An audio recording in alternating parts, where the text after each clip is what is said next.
Even those themes around the way that you can annihilate another person without touching them physically. It's like the horror that we expose ourselves to through love and through trust. No Country for Old Men feels like maybe the most obvious influence on the movie when you just watch it. But I'm also very, very grateful to the Coen brothers for decades of incomparable cinema, but because when I said I wanted to start the movie with an act of violence and then really start pulling away and making the violence less and less explicit, there were some people who didn't want me to do that. But being able to say, well, it's really the No Country for Old Men model. And when you reference an absolute masterpiece, generally people go, oh, okay, yeah. So I'm grateful to the Coen brothers for a lot of things, but it helped me win a couple of battles there.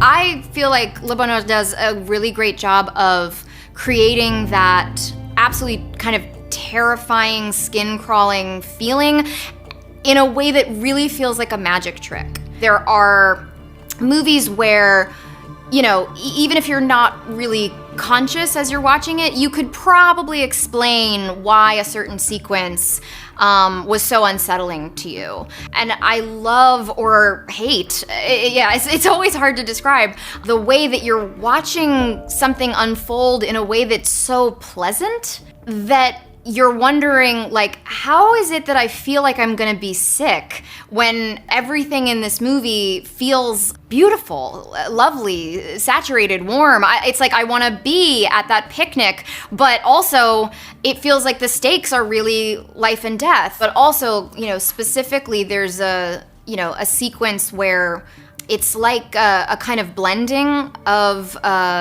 the husband and his mistress, and those shots are really like hyper composed and very deliberate.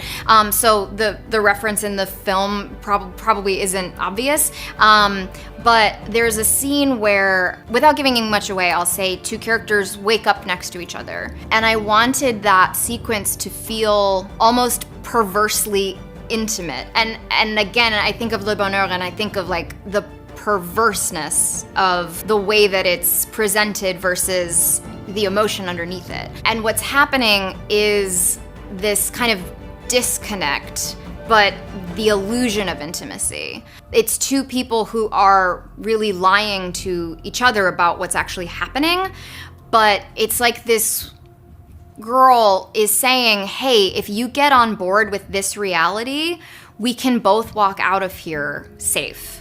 Physically, emotionally, if we're just on board with the same lie, we're gonna be fine. And even the way that it's kind of shot, it's actually on the wrong side of the line, but I wanted it to feel like that perversion of intimacy. Like this feels like a scene we've seen before, and yet something very different is happening. And they're kind of going in and out of each other's frames, and you know, sometimes you can only see one of their eyes, and you're kind of straining to see like what is actually happening in this scene. And so there were some visual references that I pulled from that film. And actually, this isn't on the list, but my DP got on board with the idea of shooting it on the wrong side of the line, only because he was like, well, maybe it falls under the principle from Prisoners. There's like a scene with Jake Gyllenhaal and Maria Bello, and he's like, technically that's on the wrong side of the line, but it does feel right, because he's like a real stickler, which I love about him. But yeah, I love everything about the way that scene is performed and feels, because there is something about it visually that you know is wrong. There's something deeply disturbing happening in that scene, and so I wanted it to reflect that. First of all, I think Clued is like one of the coolest movies ever made. But I'll also say there were like a surprising number of like hyper-specific things that informed the movie. It was something I wanted to rewatch like right before making the movie, because there's a sequence that is 1971 New York, and it is 1971 New York. And so I was even looking at some behind the scenes photos, and I didn't really want like the wardrobe, for example, in the movie to feel like so hyper 70s that it allowed you to kind of think, man, the 70s were a tricky time for women because it is still kind of a universal thing. But I was looking at some behind the scenes photos, and as I was looking at it, I'm looking at Jane Fonda and I'm going, no, I mean, I guess, this is really how people dressed, and it maybe isn't super costumey. And then I noticed, like, some of the behind the scenes photos, they're filming on the street, and I just started looking at all the people on the street and all the crew members. And so I gave it to my costume designers as a reference of, like, not what Jane Fonda's wearing, what the crew members are wearing and what the people on the street are wearing, because I wanted it to feel as grounded as possible. Also, this is silly, but it's not silly to me. I really wanted all the women in the movie to be connected to a piece of nature, because we have such limited time with them and we're really meeting them on the worst moment of their life. And I wanted the backdrop of their scenes to speak to, the vastness and complexity of their life beyond the moment that we're meeting them in. And the one that I couldn't really figure out was the character of Charlie, who's in New York. And I was like, actually going down the path of going, like, what do I have a bunch of paintings in her New York apartment of nature? Like, what do I do? And I noticed that in Clute she has this beautiful vaulted skylight. So I was like, oh, maybe I can have the production build a skylight, in some, crappy little studio space that we're probably gonna have to build that apartment in. And like the location manager found an apartment with a vaulted skylight. And so we actually got to like shoot that skylight, and that's her connection to, the wider world and that corner of nature. And so then, of course, because I was like, now I want to prove that we were actually there, I was like, oh my gosh, I could shoot on the roof. And that would also continue this theme of really only seeing certain acts of violence through glass and at a distance, because it feels too intense to be really up close in those explicit moments. There's that scene when she's in a casting office where she's being talked about as though she's not there. And I'd forgotten about that scene, and so I called the screenwriter and I asked him to write in this moment where these two casting directors are talking about Cheryl as though she's not there.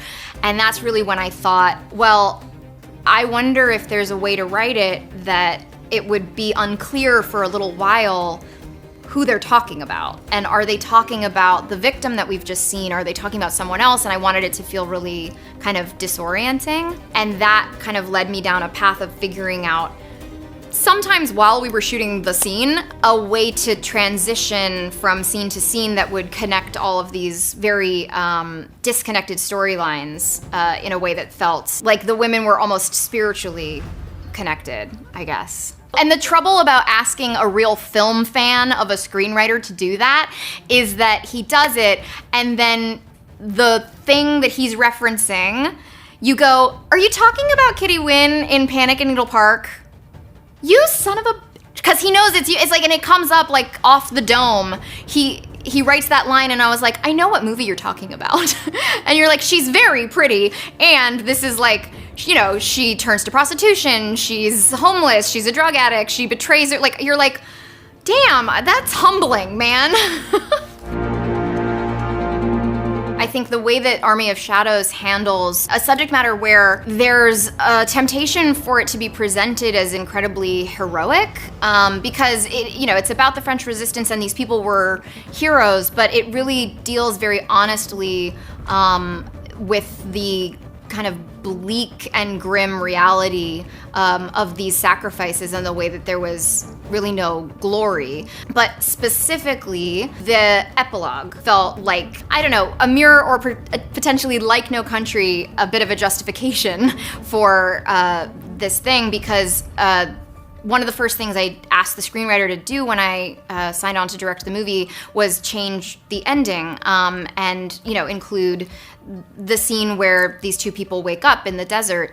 And we were trying to make that the ending, and it was kind of hard to crack it because the last thing that we wanted to do was leave the audience with a feeling that there even was such a thing as a happy ending to a story like this, or that you could put a bow on it. And I remember sort of suggesting this pretty upsetting epilogue, because it felt like we could give the audience something that was somehow emotionally satisfying without really betraying the deeper truth of this case and of this story, which was that people were continually let down by this system and the culture at the time, and that those things still happen today.